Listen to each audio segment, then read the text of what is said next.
ভীষণ জটিল একটা শব্দ হচ্ছে ভালোবাসা। ভালোবাসা শব্দটা কিন্তু মোটেও সহজ ব্যাপার নয়। কাউকে ভালোবাসলে বকুল ফুলের মতো করে ভালোবাসো। কারণ বকুল ফুল পুরনো হলেও তার গন্ধটা কিন্তু থেকেই যায়। তেমনইভাবে ভালোবাসা পুরনো হলেও ভালোবাসার মানুষের প্রতি সম্মান, বিশ্বাস আর শ্রদ্ধা আজীবন থেকেই যায়। ভালোবাসা শব্দটা এমনই হওয়া উচিত, কারণ দুটো মানুষের গভীরতার শব্দই হচ্ছে শুধুমাত্র ভালোবাসা।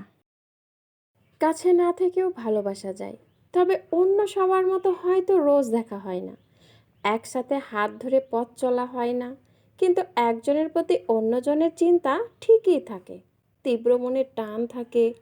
অনেক সময় দেখা যায় অনুভূতিগুলো এমন হয়, বারবার মেসেজ দিয়ে খোঁজ নেওয়া লাগে না, মন খারাপের সময় ছবি দেখার প্রয়োজনও পড়ে না, চোখে অনেক স্বপ্ন নয়, লাগে শুধু একটু শান্তি, চোখ বন্ধ করে প্রশান্তির একটা নিঃশ্বাস।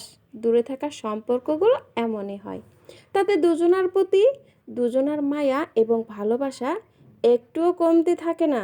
তবে আরেকটা কথা, মাঝে মাঝে খুব বেশি মন খারাপ হলে দু চোখ বেয়ে জল ঝরে পড়ে।